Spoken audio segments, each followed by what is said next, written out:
Yes. Everyone has that? Yes. Okay, crazy. So this is a crazy number none of us could have predicted, correct?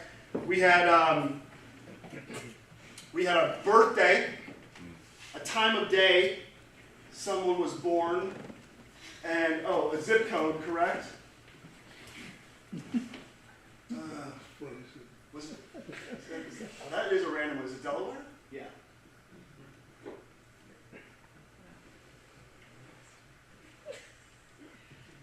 Do me a favor, picture it on a map. Zoom in on it for me. Wilmington? Mm-hmm. Yeah. Cool. And then a bunch of you typed in, just random digits. Bunch of them. We got like 9 or so. No one could have predicted this number in advance. And yet Sarah, you've been patiently holding on to a banner for us, have you not? Would you care to join me on stage? Let's give it up for Sarah, everybody.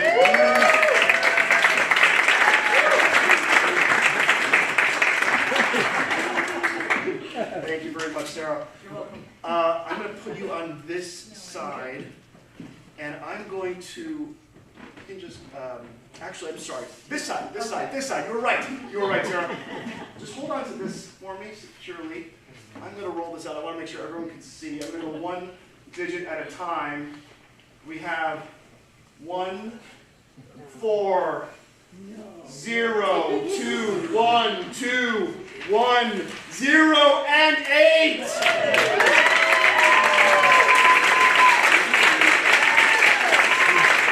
you.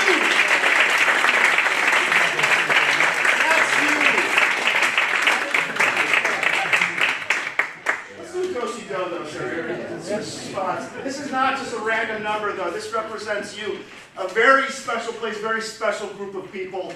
That place is Barrow.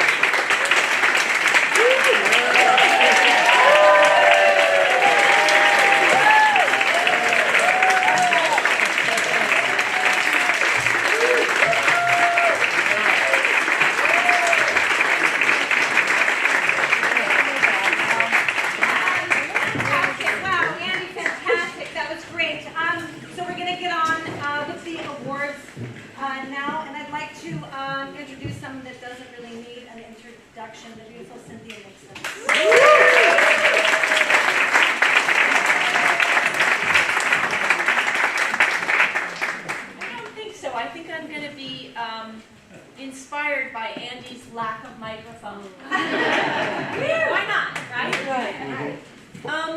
So I thank you. This is such a wonderful evening to be a part of. This is such a wonderful place to enter into, and it is such an honor to be asked to present this award to the amazing Sarita Chakra.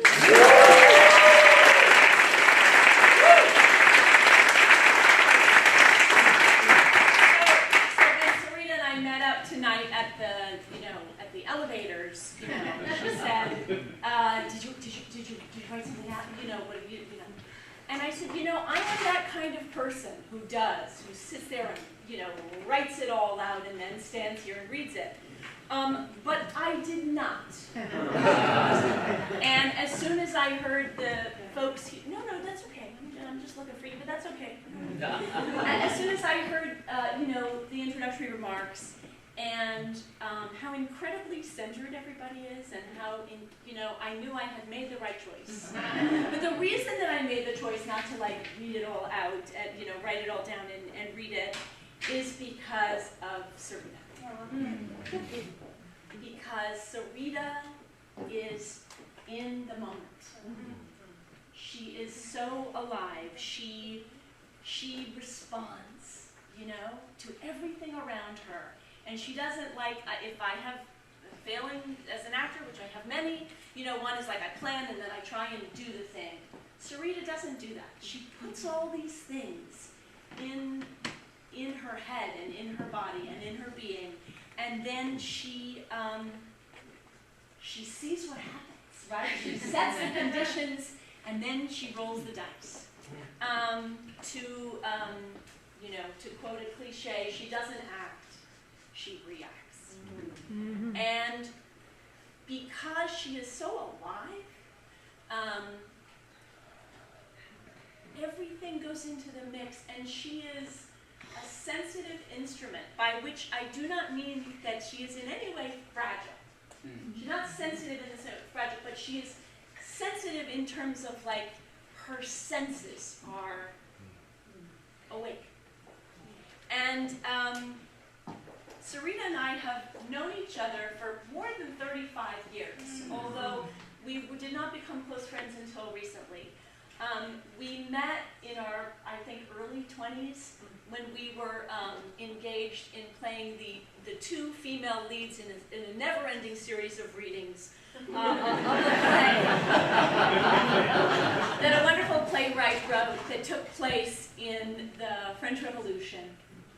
And one of us played a free, sensual, ambitious trailblazer, and one of us played a crushed, shy, trapped victim. I don't think I have to tell you. But the playwrights, it was a feminist play, and the play, both of us ended up at the guillotine. The revolution didn't like women. I think that was kind of the gist. So I was, as everybody who meets her, I was dazzled by Sarita the first moment I met her. And I've been, of course, watching her career and watching, so many roles that she has done. And in thinking about what I would say today, I was thinking that Sarita is actually a transformative actor. No two characters are ever the same. But she's a transformative actor in the way that we don't usually mean when we say that, not like Robert De Niro. It's like she doesn't gain 100 pounds for a part. She doesn't wear a false nose or have an accent or a wig or a limp or whatever. What she does, which isn't serious, right, is she somehow she transforms what's inside her. She seems really to transform her soul. And so that a different creature comes out of her at each time. And and I think she's able to do this because, Sarita, like all of us, contains multitudes. But I don't know, Sarita is somehow more in possession of that. That she is at once this incredible, glamorous, cosmopolitan sophisticate, and she's also like a barefoot country girl in a flower dress, and she is she's a continent hopper, world traveler, but she's also like the quintessential New Yorker, and she is incredibly. She's not just talented. She doesn't just have natural God-given talent, but she is so proficient in her art. She is so skilled, and yet she is so thrilled to be a student and to never stop learning. And when I asked her to tell me a little bit about the Barrow Group and why it was important to her and what she's gotten, she said a few things to me which I will read. She said that at the Barrow Group, you are active in your approach, not descriptive. And I think that is what I'm talking about what an amazing talent that she has, that she understands the importance of that. She said, it's like acupuncture. Which means, I know exactly what she means. She means that it's putting in a pin that lets things flow. She said it's so much fun with them because we are never in our heads. like a carpenter, like a tremendous artisan. And when I was thinking about Sarita, this is a random thought, but I thought of the Carole King song about a natural woman. I mean, that's what she is. And so you can learn a lot. So after years of seeing Sarita in Mississippi Masala and Homeland and Fallout, all these things, I finally got to see her up close, and just like that, which she basically stole from everybody.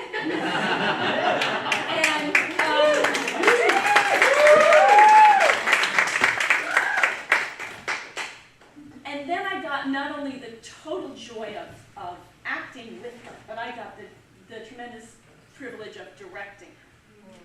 And there's a way in which you know an actor in a totally different way when you get to direct them. And every actor wants different things, and some people are very, don't say that to me, don't whatever. And Sarita, this is true of her in life too, she's game. But also I think, and I will say a little something about myself here, which is, I never went to acting school. But my mother studied with Uta Hagen, and my mother was my teacher, and so I love being directed because it feels like my mother's love. And Sarita loves to be directed, and she's not afraid of the director, and she's collaborative. And I have to say, apart from her openness and her incredible talent, I think that I have you to thank for that, because that is what she is, such an eager collaborator, because she has been taught by such brilliant teachers who have taught her that it's safe to collaborate, and it's safe to be directed and to get together and create something together. So thank you for that as a director, and thank you to all of this, students from here that I might come across, or other directors might come across. Such a privilege, such a gift. And I will just lastly say that I'm so excited to give this gift to Sarita, the ultimate dream girl, and a creature who is so like a goddess that we would not be astonished to see her, float up into the sky, except that we know that she won't, because her feet are so firmly planted on the earth.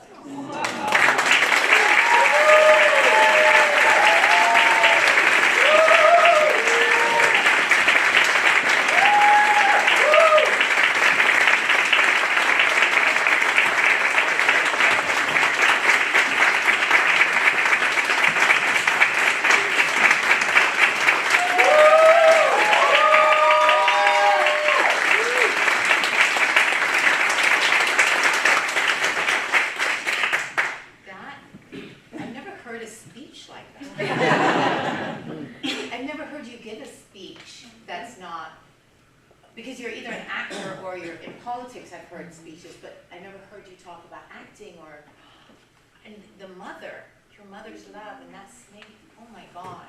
Anyway, thank you, Cynthia. I will call you later about that. So I wrote something, and then I never follow it really, but I do want to say, this room, it's very moving because this is where we do class. And so I'm sitting here and I'm hearing Seth's voice, and I'm thinking, first I wanted to say something about Lee, who I've worked with less, but I love, and she's kind of my Madeline Kahn in my head. And then we'll talk about Seth. So Lee, I did a scene with Purna Jagannathan came to this school and was the one who introduced me to it. And I always work with Purna on every audition, everything. We run through it. We go through all the things that, there's always a sentence in an audition that I know is going to be my downfall. So I'll keep calling Purna about it, be like, do it for me. And then I film her doing it. Like I know I won't get rolled if I don't fix that. And she was like, come to the Barrow group. So I audited class and then I started working here. But I took class with Lee one day and Purna and I were doing a scene, and after we did it, Lee was like, great, amazing, great. She was, is it hot? And we were like, yeah, very. So maybe fanning or something. And is it, are you eating, Sarita? And I was eating, but clearly not enough. And she goes, just go for it more. And I was like, great. And then she said, do you need to open, is there air coming through? And I was like, oh yeah. And plus I was doing an accent, I was doing a Jamaican accent because I lived in Jamaica for 10 years. And I thought she'd be so proud of that. She wasn't talking about that. There was a door, and she was like, okay, play with all those things and, fan, and watch what Purna's eating. Like, hope, do you like that she's eating it? Did she like your food? And I was like, oh my God, thinking about the other character as well. You know, I think about getting all these notes and like thinking, why am I so stupid when I do a scene? You get 4 notes and the scene becomes huge. So suddenly, I'm eating, I've got my foot against the door, keeping it open, like an imaginary door. So I'm in a position like this, and I'm leaning, eating, and watching Purna, and fanning, but half of the sandwich, half of I don't know what, and my Jamaican accent, and I suddenly felt this like languor. I would never put myself in this position for an audition, but there was the feeling of that heat, and there was comedy, because I was trying to keep this door open, and the scene just exploded, and I was like, what is this school? She only asked me 4 questions. She also didn't tell me anything. She just asked me. So I was like, wow, okay. Then I started working with Seth, and Seth got us through COVID. We did a master class with him, and it saved our lives. And when I got the audition and just like that, it wasn't a self-tape. It was, I had to go on Zoom with everyone from HBO and Bernie Telsey's casting. And so I think there were like 20 people on this Zoom. And I worked with Seth before, and we worked together. And if you say to Seth, this is a big audition, he doesn't even raise his head. Like, it's like and as you're talking, he's just kind of looking at the thing, like he's looking for something, and then you finish talking, and he's like, should we do it? And I was like, yeah. So we do it, and then he goes, okay, do you have props? I ended up doing, on Zoom, I had 8 props. I would never take props into a room to an audition, maybe for fear of, I had 8. I had a coffee, I had a cigarette, I had lipstick, I had a scarf, I had sunglasses, I had a Cosmo, and they were all, and I had to use them and get used to them, really use them. But he said, I was doing one of the scenes with him, and he said, okay, this is on Zoom, right? And I said, yeah, and he said, when you're doing the scene, just in that area, just get up and leave, and go make a cup of tea. But keep the scene going. And make sure you project, because you don't want to be rude, and make sure they know you're still here, and when you come back, be also like sorry a bit, but you had to get it, and be very friendly. And I was like, Seth, but this is with the whole of HBO. I don't know. And he was like, we don't have to sleep. So I do. I'm on this Zoom. The 20 people first disappear, and you're only reading with a reader, but you know they're watching, so they might as well be there. And in the middle of the scene, and I set up the kettle and everything, I got up, and I left this the outside. And I do it, I come back, I could see in the, I can't explain it, I knew I had got the role. There was something that transferred, to the point that when the audition finished, I said, which is so audacious of me, I said to Bernie's co-partner or assistant, I said to her, you're an amazing reader. Like, who dares to do that? Like, that's cocky. And so, but it was because I had felt so full in that audition, and auditions, as we all know, are super hard. But I feel like when I work here at the Barrow Group, I go into something feeling confident, but not knowing really what I'm going to do. But everything is ready to fire. And I'd never had that experience in my life before. I always felt like I had access to something, but it was always a bit unwieldy, and I didn't trust myself. But Seth has somehow, and Lee, let me live with this unwieldiness, but having tools that I can access it when I want, and I'm not scared anymore. I'm really excited all the time. I don't care if I fail. I don't care if I get a job or don't get a job. My life has changed because of you guys, and I love you.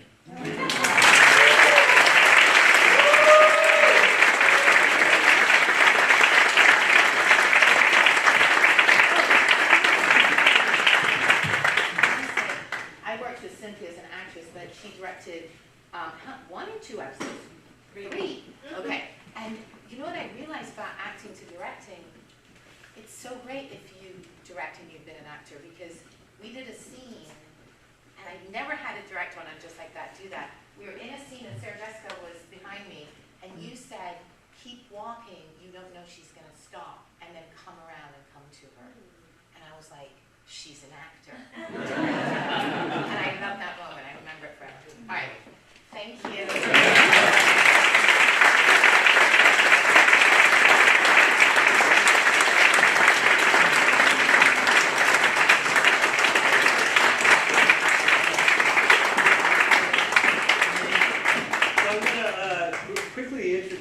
Andrew directly is going to introduce Jeff Ross. There is one thing I wanted to say about Jeff Ross, who is an honoree tonight, very quickly. Jeff is known as the Roastmaster General. He is known for just, saying things that shouldn't be said, making people, somehow feel good about it. It's kind of crazy. But there's one thing that very few people, outside of people who know Jeff personally, know. I just want to make sure that you heard from me this. Jeff, the Roastmaster General, the guy who's like ripping people apart regularly, is the sweetest, nicest, most generous person I have ever met. He is truly, he's unbelievable. He's why I ended up directing his last Netflix special, and it was all because we met in Moon Tower, and I was like, this guy's the nicest guy. Andrew Jarecki.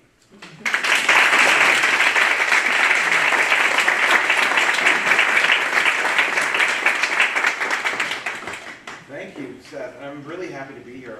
I've been here before. It's such a cool place. You guys work so hard, and it's a beautiful thing to be able to celebrate Jeff in such a special place. New York doesn't have so many of these amazing little spaces where miraculous things happen, and it's great to be in one. Everybody thinks about New York as having these massive theaters at Madison Square Garden where you can, people can surveil your identity. But it's small place like this, really amazing things happen. So I'm really glad to be here and happy to introduce my friend Jeff. I was a fan of Jeff's before we met because I went to some roast at some point, and I just watched, 25 comedians, and I just zeroed in on Jeff's sense of humor, and there was something about him that was really extraordinary. And I have to say, at that point, it was just, he was so fucking funny, and so much funnier that then I would imagine somebody being in that situation. And it was really, it took my appreciation of comedy up a notch, just because I could see what was going on, and he was making it look so easy, and half the time he's stoned, and somehow it's still magic. I mean, I have no idea how this happens. But since he is known sort of worldwide as the Roastmaster General, maybe it would be a fool's errand to try to roast,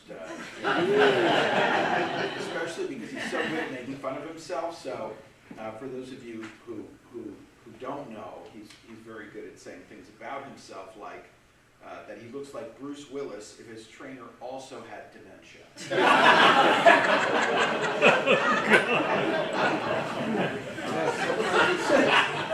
Sometimes he says he knows that he resembles Jeff Bezos if he invented mozzarella sticks. Sometimes he says he looks like Voldemort's lawyer. Most recently, he's taken to saying that he looks like Vin Diesel if he was neither fast nor furious. But this like roasty character that Jeff does is really part of his personality. It's part of like who he is, and it's part of his worldview, I think. And I don't know if everybody here, if you were one of the few people who did not see his roast of Tom Brady, which I think at that time was the biggest television special of all time. Just to give you, do you remember in the movie Twister when there's that moment when the tornado sweeps up a cow and it comes hurtling toward the camera and everybody in the theater has to duck? Jeff is the cow. And Tom Brady is the cowering storm chaser who barely sees the cow flying at his head. And by the way, he's done this countless times, whether it was his first appearance on the Letterman Show in April of 1995, or his insanely funny but very heartbreaking one-man show on Broadway called Take a Banana for the Ride, which I don't know if you saw, but Seth was recently self-promotionally mentioning that.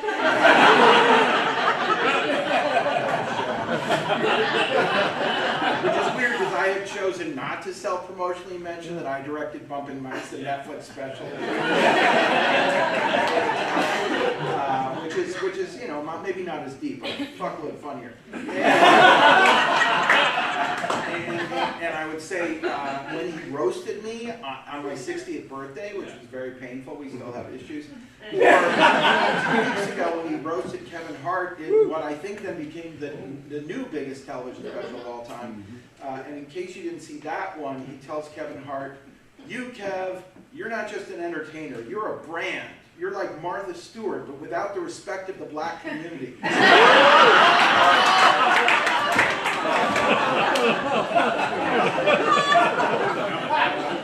knows that Kevin enjoys the perks of stardom and that he is especially sensitive about his height. So for this reason, Jeff decided to deliver this 1-2 punch in front of 100 million people. Kevin always flies private. What a waste of leg room. But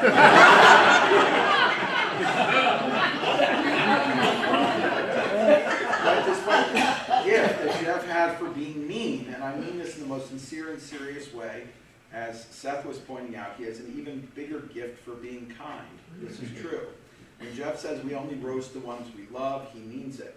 If he didn't genuinely care about the people he mercilessly makes fun of, he would not be sitting here today. Tom Brady would have had him executed after that roast. Kevin Hart would have punched him in the ankle.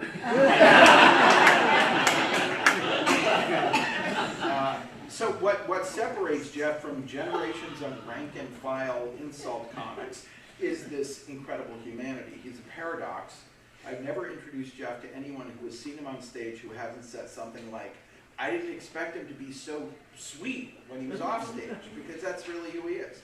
And I think that's because even when he's roasting you, and this has happened to me, he manages to make you feel important, cool for being able to take it, and he makes you feel seen, that whatever thing you're most embarrassed about, it's not only okay, but it's something to be celebrated because it's something deeply human and real, something you don't need to be shy about or hide.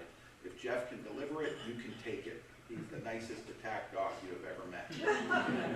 So he manages to pull off this incredible magic trick because beyond the burlesque exterior, the guy who can level you is a man with a heart of gold, a person who knows not only how to celebrate you when you're at the top of your game and to take you down a peg or a few pegs, but because he has felt loss, he knows how to give you the kindness and understanding you need when you are feeling lost. You'd think that having a friend who's a world-class insulter would make one skittish or less likely to trust him. But with Jeff, it's the opposite. He's the most trustworthy person I know, somebody you feel comfortable sharing your insecurities with. He really gets to the heart of things. So not to be too maudlin, I want to tell you a quick story about a trip that Jeff and I made to one of the most cheerful places on the planet. I'm not talking about Disney World, I'm talking about, of course, Dachau. Jeff and I were traveling in Germany. We decided to make a visit to the first Nazi concentration camp. It was established in 1933. To make matters weirder, the night before we were going to visit, Jeff had been asked by Germany's #1 comedian, which seems like an oxymoron, to make an appearance at a comedy club that this man owned in Munich. I knew it was going to be an intense trip, and so as we took the train to Munich, I was getting myself sort of mentally prepared for it. I looked over and I saw Jeff was busy on his phone. Over his shoulder, I looked and I saw he was Googling strict German laws prohibiting making jokes about the Holocaust. I was concerned. So we get to the comedy club. Unlike US comedy clubs where you're sitting around like in the Comedy Cellar and you're like at a table and you're drinking heavily and you're leaning on your friend and making out with your girlfriend, in Germany, people sit like stock still in chairs, like more strict even than these chairs here. And it's extremely bizarre. They're just like staring at the stage, and it feels less like the Comedy Cellar and more like maybe Nuremberg. And I knew Jeff had a lot of good material about Nazis, obviously, but I couldn't quite imagine him doing that material for the audience in Munich. So sure enough, within a few minutes, Jeff had launched into his brilliant bit about how he had 2 Nazi German shepherds he had named Ausch and Fitz. At first, the audience, I'm not kidding, was flabbergasted. They were like staring at each other. They were not laughing at all. They were extremely uncomfortable. But somehow, by the time Jeff was goose-stepping across the stage, talking about how if the Gestapo came for him, his dogs would instantly give him up. Impersonating his dog saying, "The Jew is in there!" He had the audience in the palm of his hand. This is really true. And their laughter and it sort of became louder and louder, and it really felt like 80 years of tension sort of drained out of the room while Jeff was there.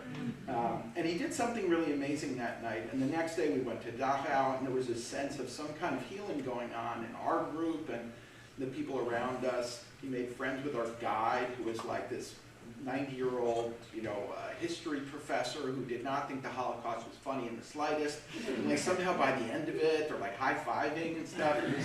It was really the magic of Jeff. And I think it's really fitting that he's being honored in such a legendary place of creativity, especially this little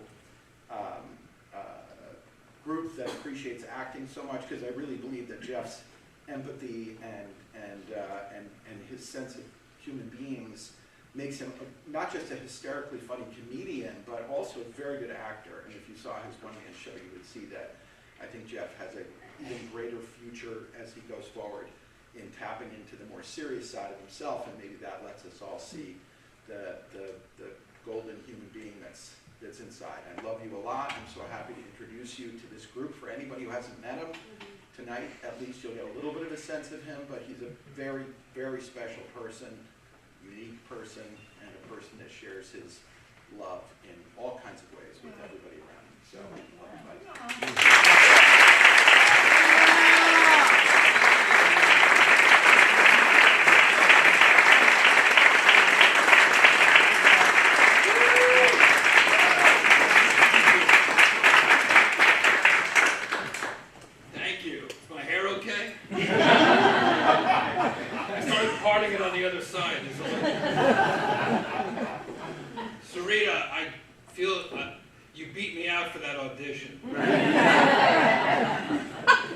I was on that Zoom right after you. Tough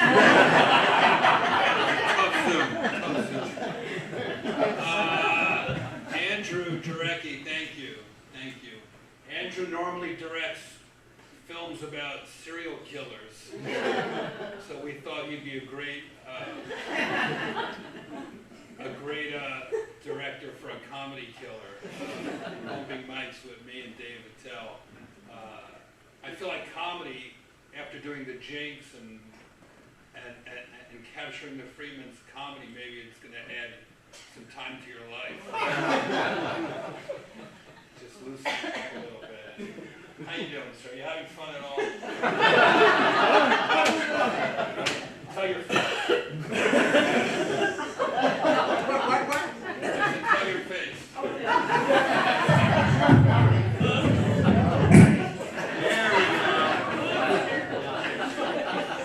I haven't been on stage in a couple days. This is kind of fun. You know, we hear so much about actors and directors when we're here. We don't talk about the set design enough.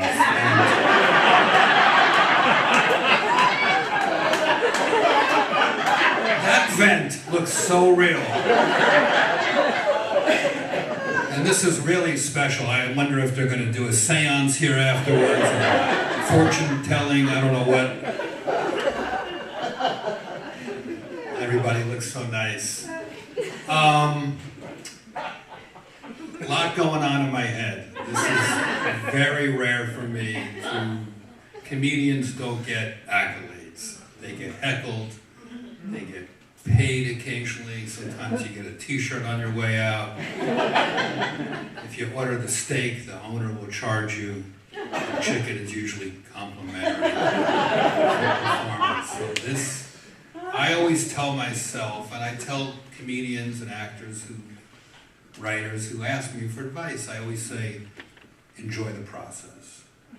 I have a big neon sign in my living room that says, enjoy the process. And when times are tough, or I look at that and I think about that, and I go, you know what, you have to love rehearsal, traffic, all of it, the good and the bad. If you can find a way to love that, then you will survive in this business. You can't rely on nights like this, where you're getting whatever this is. It's so rare that an award can fit in my pocket. I mean,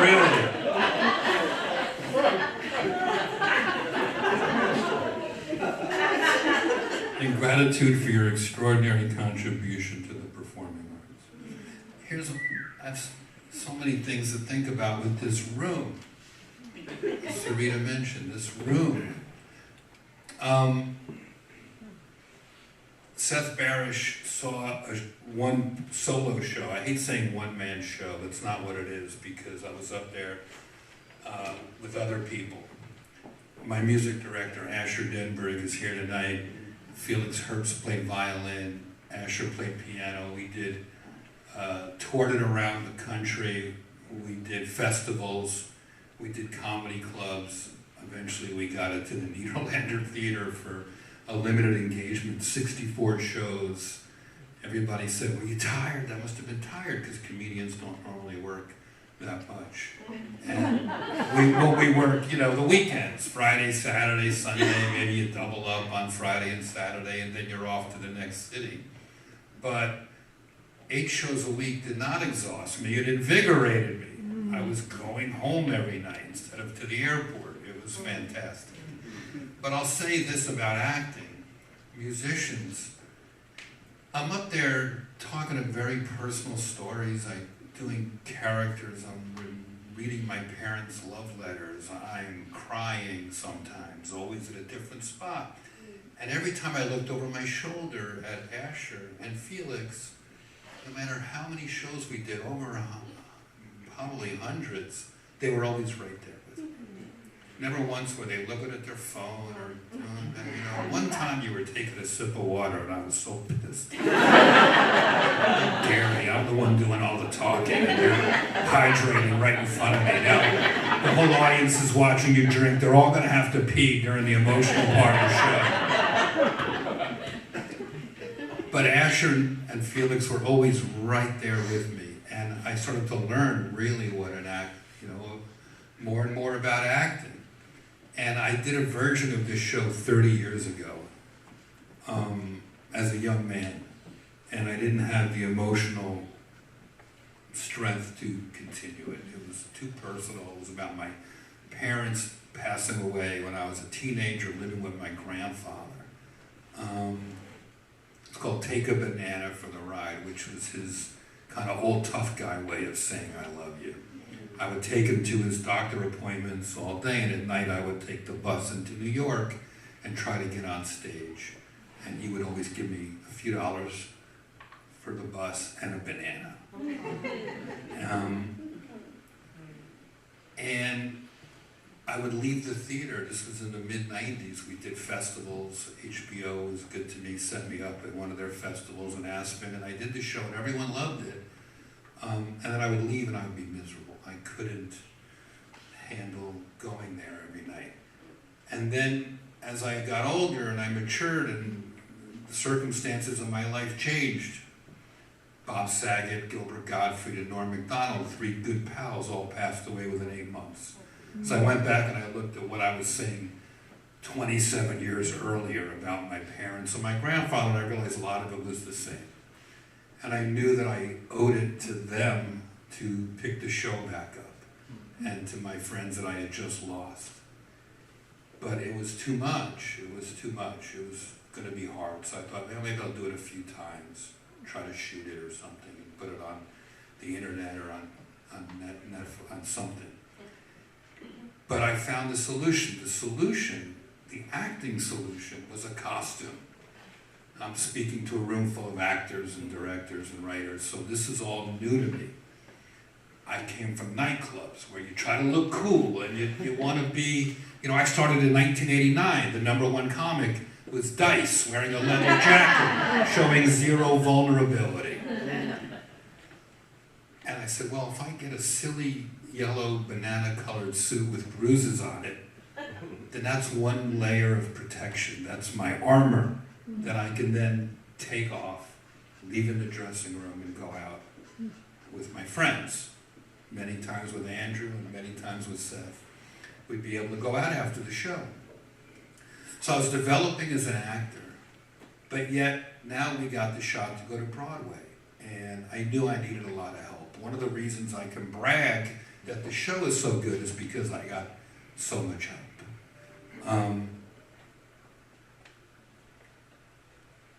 Seth had suggestions, and sometimes he wouldn't say, you should cut this, but he'd say, I don't think this fits.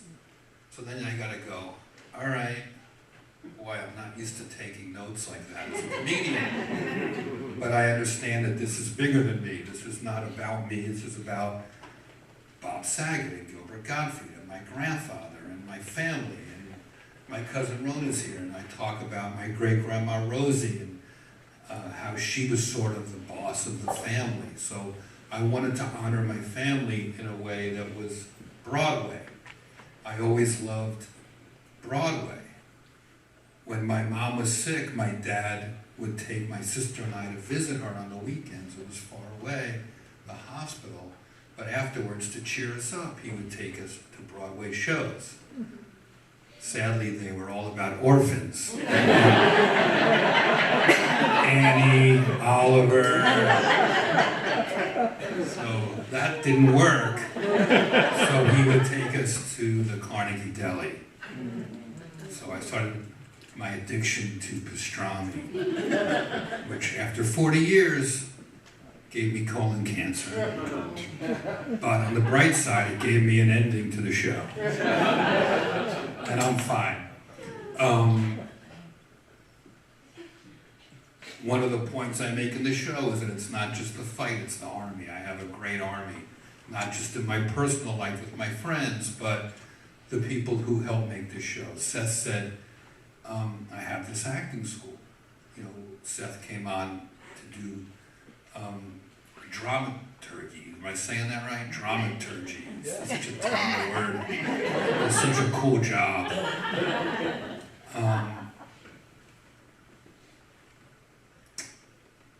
And every time he said, you don't need this, it may make it better. And I said, man, I really need to do this bit and that bit. It was like 3 or 4 things. And every time I got the note, I said, I got to make this better. And sometimes I cut the stuff, and sometimes I rearranged it. But I really wanted Seth to like it. I wanted to make it good so that Seth would like it. For some reason, you became the bar. And we finally taped it the second to last day on Broadway. And one of the things that we were going back and forth about was this idea of roasting the audience. This was a very personal, vulnerable storytelling show, but I wanted it to be show business too. I wanted to show off and include the audience. So I started bringing people up on stage at the places we were workshopping at downtown comedy clubs, and it wasn't working. It was upstaging the show. And at some point Seth said, well, I have this school. Why don't you, come workshop it? And he sent me 8 or 9 dates to choose from. He said, pick a date. I said, how about all 8 of them? And he said, let me talk to them. Okay, great. And I show up at this place, I hadn't been here, and I walk in, it's the summer, and there's 200 fucking kids in the lobby. And I go, what is this? What are we doing?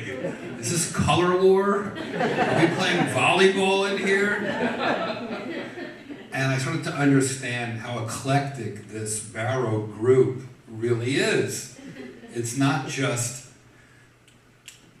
actors, it's students, it's teachers, it's all of that.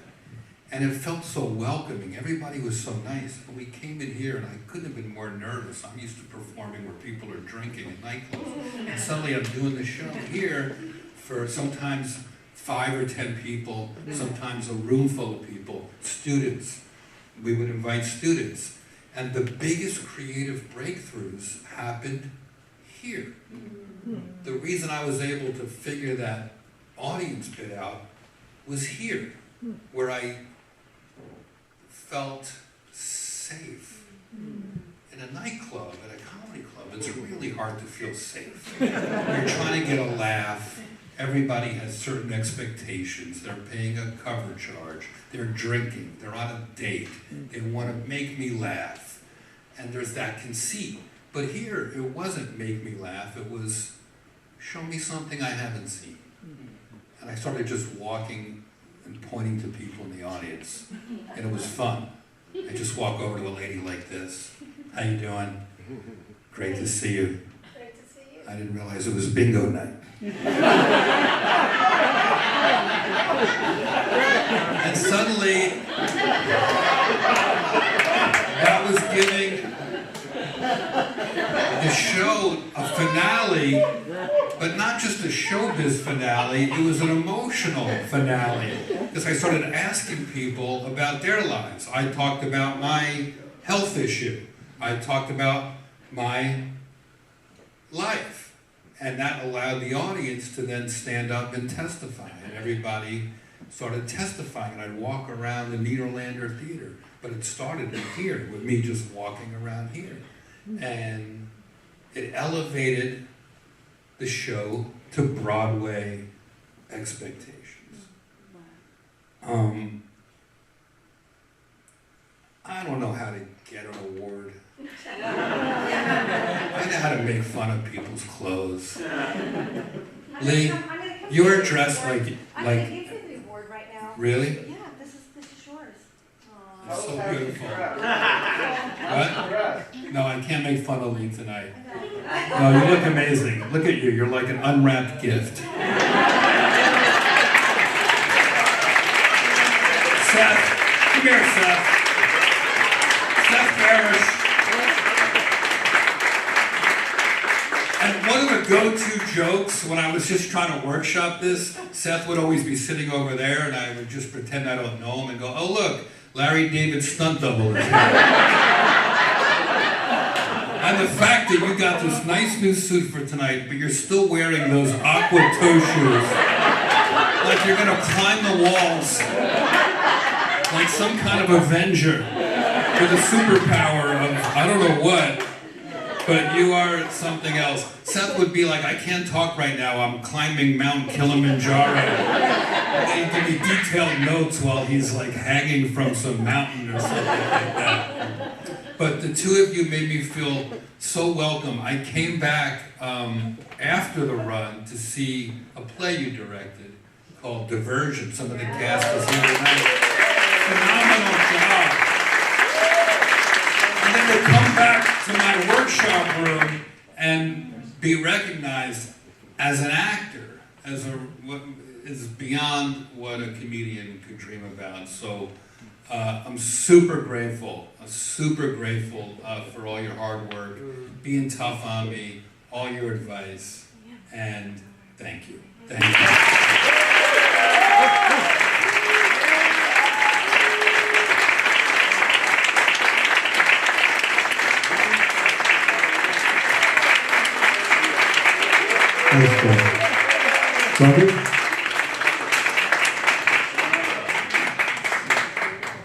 Okay.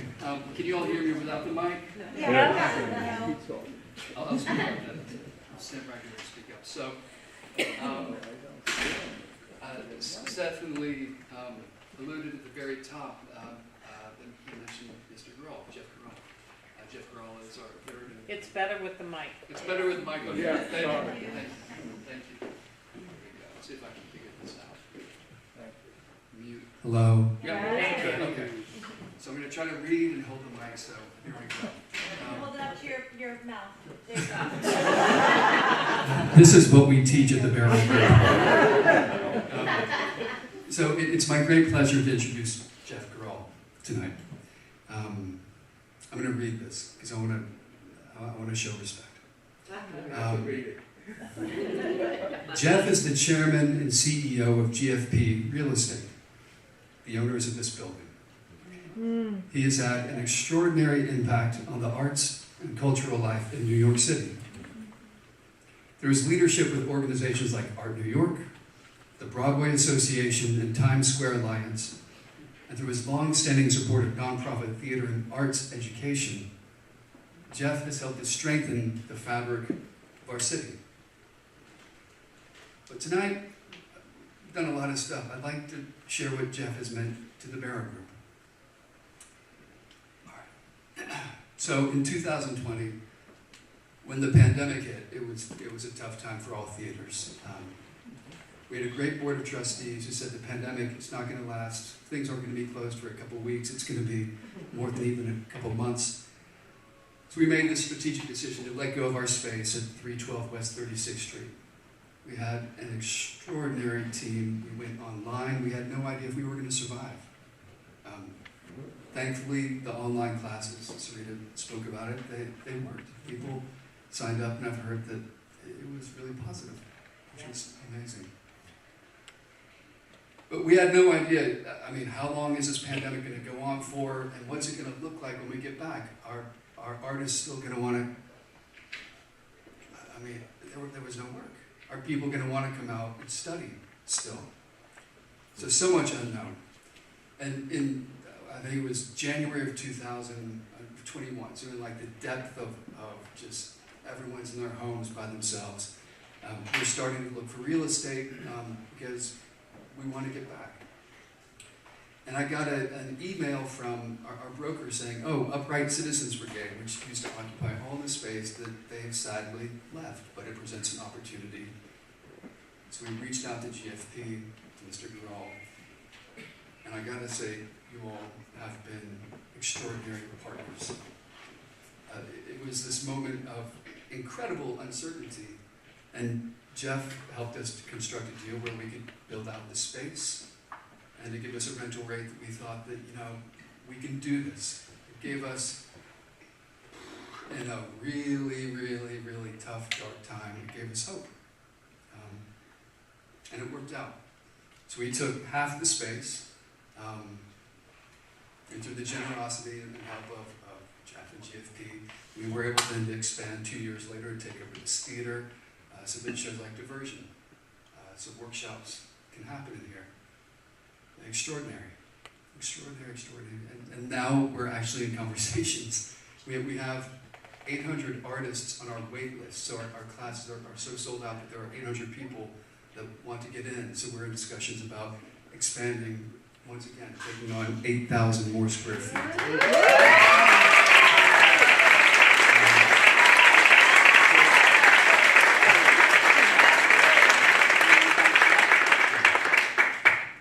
So Jeff, I just want to say thank you for your extraordinary contribution to New York City and also to the Barrow Group.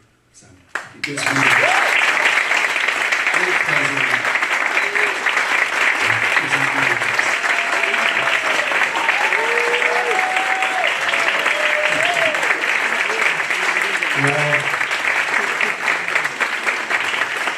I really wish I would have gone first because it's hard to follow, such brilliant introductions and speeches.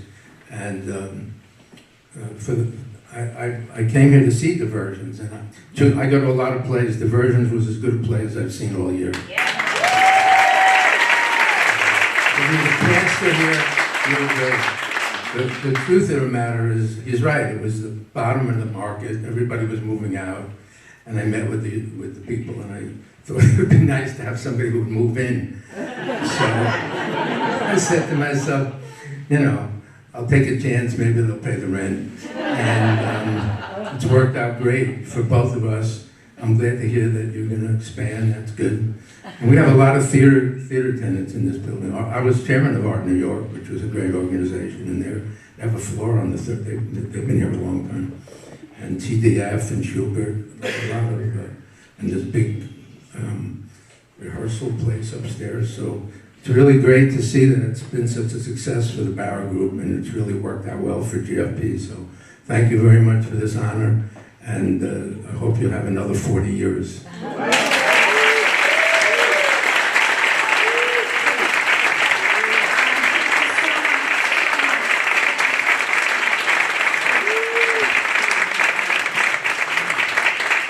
Great.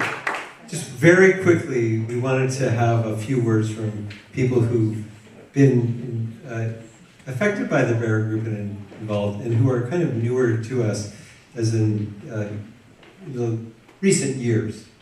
So I just wanted to bring up Wes Duchovny and Connor Wilson, both of whom were in the cast of the version, and they wanted to say a few words, and I'm delighted to give it over to them.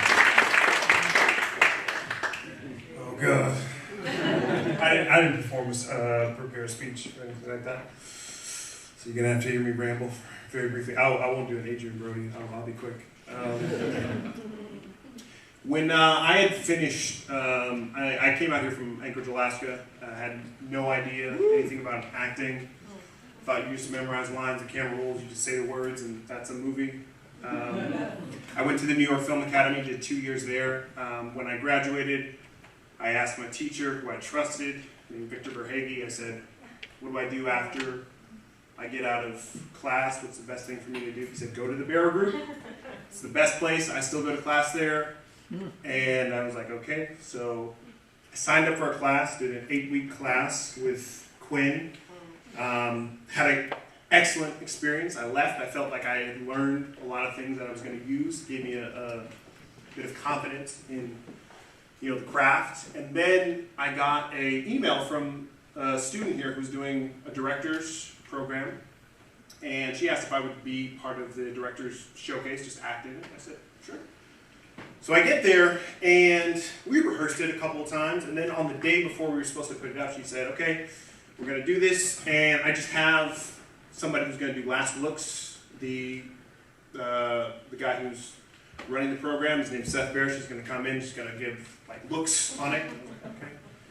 And then just this very chill man just walks in, just shuffles in, hands in his pocket. And I do the scene, and I'm like, okay, I was very happy with what I did. I was like, man, I was acting. And Seth just sat there and he's like, okay. Let's try something. Let's have you guys sit down and just talk to each other for a little while, and then let you go back into the scene and do it again.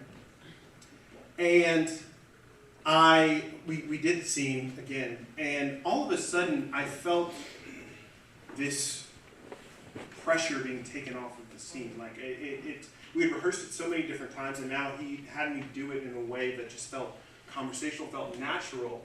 And I thought I was just speaking. And he said, that's fantastic. I don't need to do anything else. Let's just go ahead and do that.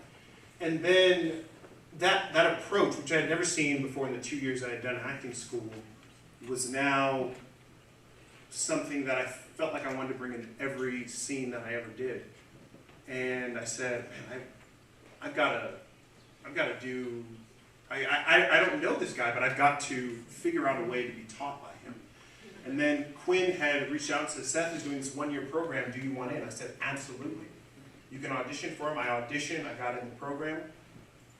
And for a few months we were learning from Seth, and it was a great time, and I was learning all of these things, breaking patterns. And then for whatever reason he had to go and do some, I think he had booked a gig or whatever. And then he said, well, while I'm gone, my wife's going to be teaching. I was like, oh, God. I think we're going to learn from Seth. And now he's bringing in his wife to watch us. And it was such a different approach. Seth is very like, okay, yeah, that's good, that's good. And then, his wife comes in and leaves, like, oh, so good, so good, so good. Just let that go, let that go.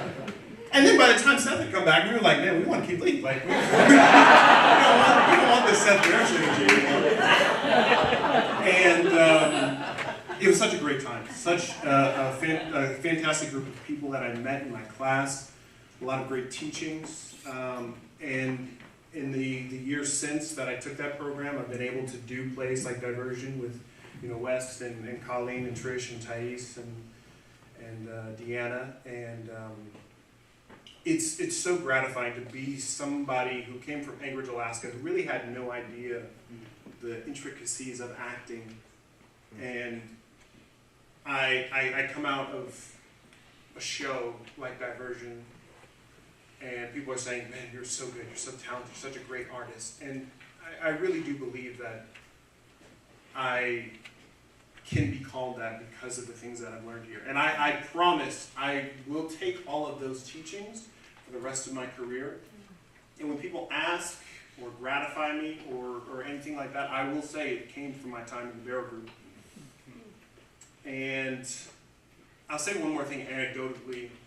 I remember a couple of years ago when I was doing the one-year program, I had gotten a call from my mom the night before I was supposed to go to class. And she was catching up and just asking how everything was going. I said, it's good, I'm having a great time. And, I'm learning a lot in this program. And then I remember I got a call the next morning, like super early. Class was like at 9 a.m. I got a call at like 5 or 6. It was my father. And he said, your mom passed last night. And, he was crying and everything. And anybody who's lost a parent, I think, can understand that when he told me that, confusion set in. Like, I had no idea what I was going to do. I didn't know how to continue to the next day. I didn't know what the future looked like. And I didn't know if what I was doing was the right thing. I should have been in Alaska with my mom. I should have been around from that. And all I knew to do was to go to class and find some sense of normalcy. Just go to class. I couldn't tell you what we learned in class, but I do remember vividly that for the 3 hours we had class, I forgot my mom died. I completely forgot. And the rooms were filled with such love and support and passion.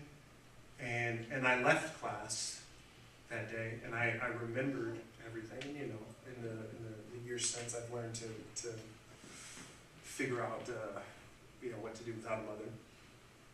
But I do remember asking Seth in class, hey, Seth, I lost my mom this morning. I don't know what to do. I won't say what he said, but he did encourage me to continue on and to find joy in the work and the people that you're around. And I've done that since, and I've been able to find a second home in this place, and I'm so grateful for that. So, to make a long story long, I appreciate you guys. I appreciate everything that the Barrow Group's done for me. I'm happy to be here. And, we can clap.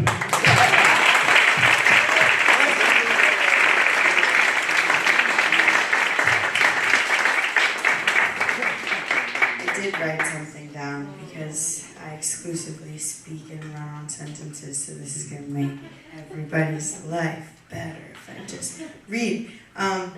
So, when I think about the Barrow Group and my experience here as a student for over 2 years now, and a performer in Diversion, the play that we put up in the winter,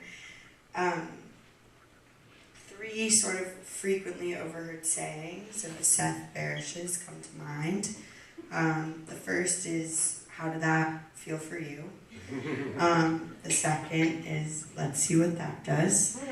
And the third is, here is a blank if you want it. suggestion, an idea.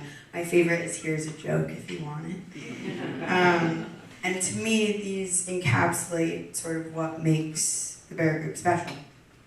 This is a place that makes sure its actors are taken care of, protected, supported, and guided comprehensively. And it is also a place of genuine collaboration, experimentation, openness, and mutual respect. Acting is so vulnerable. I love it more than anything, but it's so terrifying. And this is an environment that encourages, requires, honestly, that you take risks, sit with unanswerable questions, make mistakes. Terrifying. But it ensures that you feel safe while doing the terrifying, which in turn allows it to just be really, really fun. And perhaps that's part of why such nuanced, spontaneous, unique performances happen here. I think so. This is a place of freedom, creativity, and play. It has helped me grow exponentially, both as an actor and as a human being. And I can't thank the Barrow Group enough, and I love it here. We're going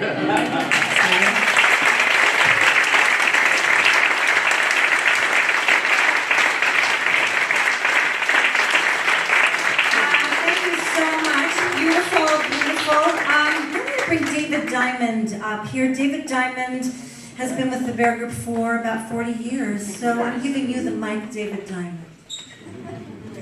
Thank you. 40 years ago, when I was 10, Seth was talking to me about wanting to start a theater company, and I echoed Lee's comments. Are you crazy? You know what it means to start a theater company? But we got our ducks in a row, and Seth had a company of wonderful actors that he wanted to work with, and I took class from Seth as a director, and then when we began the company, started to become the manager of the company for a while, and then a board member for many years, and many of you in this room know what that's like. Anybody who's is now or has ever been on the board of the Barrow Group, just stand up for a minute. We have a lot of work to do.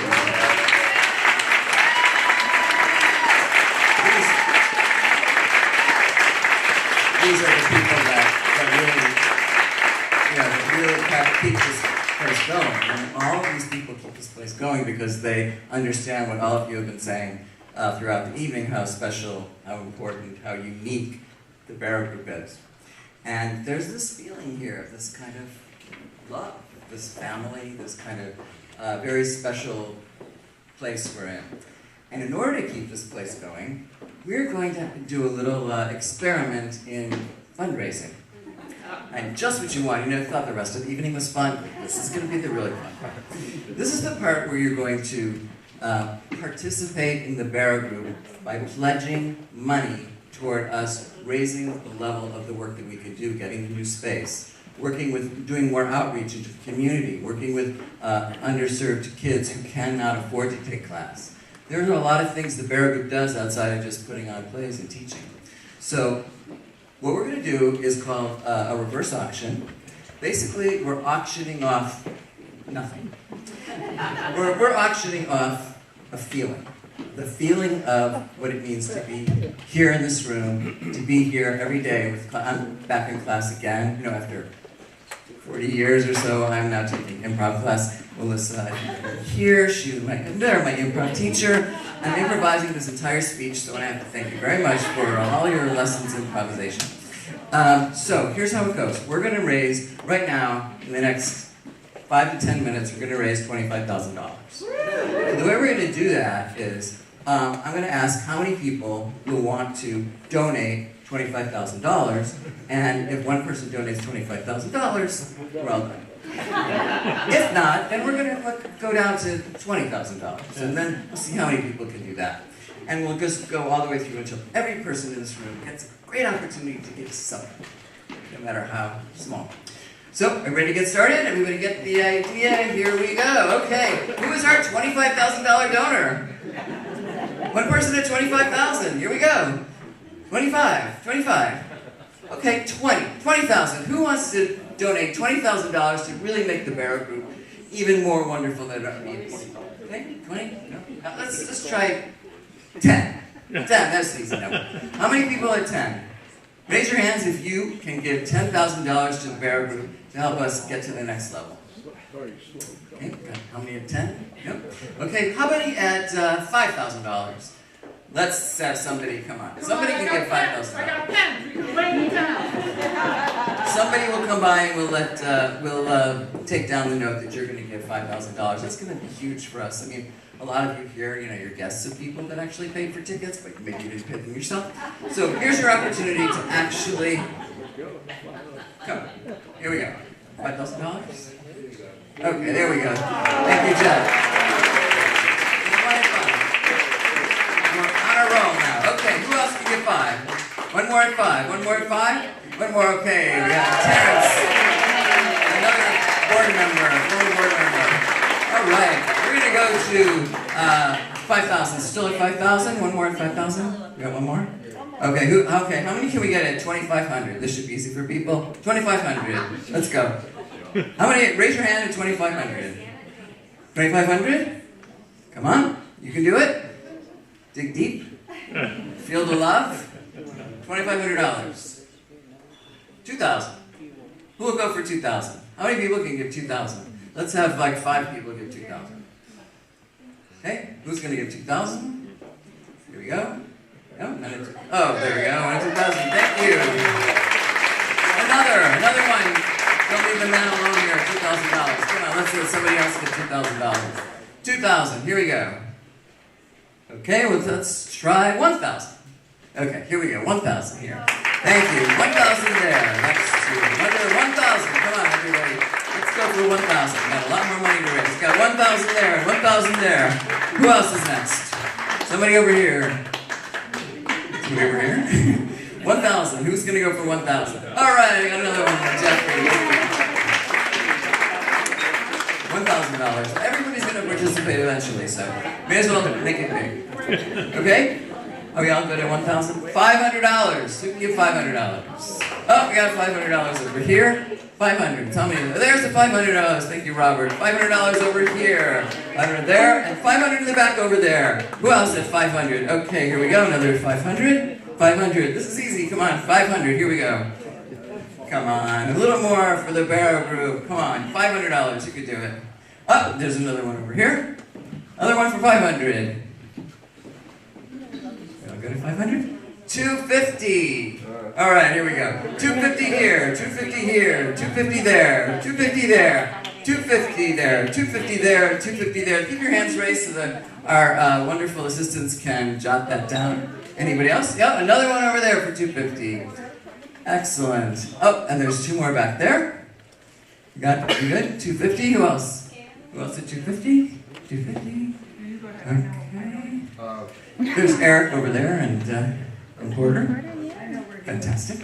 250. 250. Okay, who's 200? 200. 200 over here. Anybody else? 200. We're going to go with 150. 150. 150 over here. Who else at 150? Come on, 150. There you go, 150 back over here. 150, 150. Oh, almost hand up. No, partial hand raise. That'd be fun. $100. $100 in the back over there. 100 over there. 100, 100. And 100 way in the back over there. So everybody keep your hands raised until they get over to you. Okay, and now, oh, got 100 back over here. If you'd like to do it. All right, and I assume everybody else is coming in at the $50 level, right? How many at $50? $50. Everybody else, here we go. 1, 2, 3.